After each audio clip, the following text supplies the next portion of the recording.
Hello दोस्तों, SBI के बारे में बात करेंगे। 5 ब्रोकरेज हाउसेस ने क्या टारगेट दिए हैं फाइनल रिजल्ट्स के बाद, उनके बारे में बात करेंगे। पिछले वीडियो में हमने जो रिजल्ट्स थे, फाइनल रिजल्ट्स, उसकी एनालिसिस की थी, लेकिन इस वीडियो में हम टारगेट्स के बारे में बात करेंगे और डिविडेंड के बारे में बात करेंगे। तो सबसे पहले डिविडेंड पर ₹7.10 का डिविडेंड आप अपनी स्क्रीन पर देख सकते हैं। इतना घोषित किया है एसबीआई ने। अब जो इंपॉर्टेंट डेट्स है वो आने वाली है। सबसे पहले एक्स डिविडेंड डेट है वो है मई 25 मई को एक्स डिविडेंड डेट है, मतलब 25 मई से पहले जिनके पास भी एसबीआई का शेयर है वो एलिजिबल है इस डिविडेंड के लिए। तो इसका आप ध्यान में रखिएगा। अगर आप 25 मई को अगर आप लेट से स्टॉक खरीदते हैं या 26 मई को या उसके बाद खरीदते हैं कभी भी, तो डिविडेंड के लिए आपकी एलिजिबिलिटी नहीं रहेगी। तो उसको आपको ध्यान में रखना है। पेमेंट जो है जून 10 को हो जाएगा। अब मैं आता हूं टारगेट्स की तरफ, और टारगेट से पहले रिजल्ट्स को जल्दी से आपके सामने रख दूं। देखिए, सबसे पहले इंटरेस्ट इनकम 9% बढ़ी थी। आप यहां देख सकते हैं पूरा फाइनेंशियल ईयर में 1.2 लाख करोड़ इंटरेस्ट इनकम बढ़ी थी। दूसरा एक इंपॉर्टेंट नंबर है नेट इंटरेस्ट मार्जिन, ये भी बढ़ा था और जितना बढ़े उतना अच्छा। 3.26% से 3.36% हुआ। कंपनी ने या मैं कहूं बैंक ने प्रॉफिट किया है कि नहीं, ये 31,676 करोड़ का प्रॉफिट हुआ है और क्वार्टर 4 में कुछ 9,000 करोड़ से ऊपर का प्रॉफिट हुआ था। तो ये इंपॉर्टेंट है। एनपीएस जितने भी किसी भी बैंक के लिए जितना कम हो उतना अच्छा। तो एनपीएस गिरे हैं, जो कि अच्छा खासा गिरा है, ऑलमोस्ट 1% के आसपास आ गया है। जो पहले 3-4 साल पहले जो एनपीएस थे वो 4% से ऊपर हुआ करते थे, जो बहुत अभी घट गए हैं। फिर प्रोविजन कवरेज रेशियो जो है ये भी घटकर, इनफैक्ट ये बढ़ना चाहिए, जितना भी प्रोविजनिंग है उन्होंने किया हुआ है, तो ये 75% ये बढ़ा है। तो ये जितना अच्छा है, जितने भी लोन खराब हो सकती है तो उसके लिए उन्होंने प्रोविजनिंग करके रखी है। तो ओवरऑल नंबर अच्छे थे, लेकिन मार्केट ने शायद बहुत अच्छा इनको लिया नहीं है, देखा नहीं है। लेकिन ब्रोकरेजेस क्या कहते हैं, तो देखिए, मोतीलाल ओसवाल उन्होंने 600 का टारगेट दिया है, ऐसा उनको फेयर वैल्यू लगता है। देखिए, जितने भी टारगेट्स है सब टेक्निकल टारगेट्स नहीं है, फंडामेंटल टारगेट्स हैं जो ब्रोकरेज हाउसेस को लगता है, जो कि फेयर वैल्यू उस कंपनी की उनको ऐसा लगता है। तो उनका कहने का है कि one of the preferred picks है बैंकिंग सेक्टर में।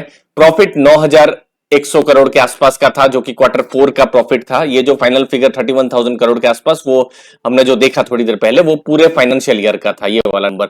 लेकिन ये क्वार्टर 4 का, तो ये थोड़ा सा कम हुआ है। लेकिन एनपीए इंप्रूव हुए हैं, जिसको उन्होंने पॉजिटिव कहा है। बाकी आउटलुक्स उन्होंने कहा है कि स्ट्रांग है। दूसरा है एचडीएफसी सिक्योरिटीज, उन्होंने टारगेट को 625 से रिवाइज करके 600 कर दिया है। लेकिन ये टारगेट भी अभी के जो शेयर प्राइस है उससे ऊपर ही दिख रहा है। उनका कहने का है कि अर्निंग एस्टिमेट्स मिस हुआ है, जो कि हमने देखा ना, 9,000 करोड़ के ऊपर का जो प्रॉफिट है उतना नहीं हुआ है। क्रेडिट कॉस्ट जो है 1.1%, ये जितना कम हो उतना अच्छा। उन्होंने FY 23 और 24 के जो एस्टिमेट्स है 7% से घटाए हैं। अगला नाम है CLSA, 660 का टारगेट। उन्होंने कहा है कि वैल्यूएशन बहुत ही सस्ते हैं, अनडिमांडिंग है।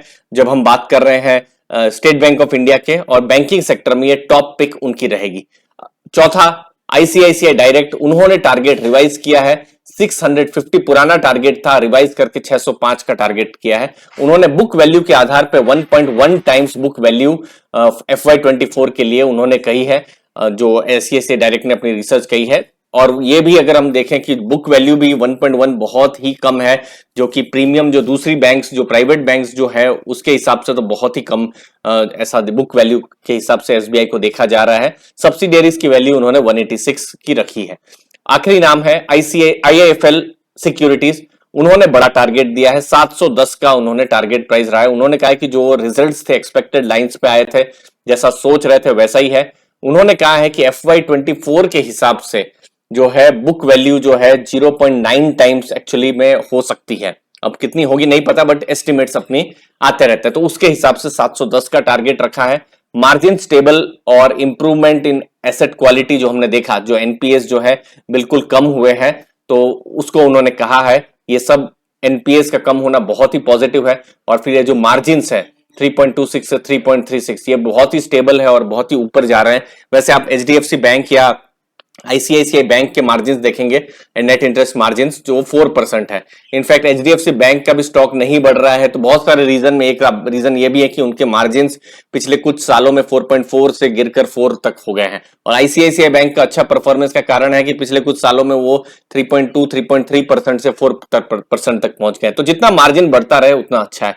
छोटा सा वीडियो था दोस्तों, मुझे उम्मीद है एसबीआई पर आपको और ज्यादा आइडिया आया होगा। आपके कीमती समय के लिए बहुत बहुत धन्यवाद। थैंक यू वेरी मच दोस्तों।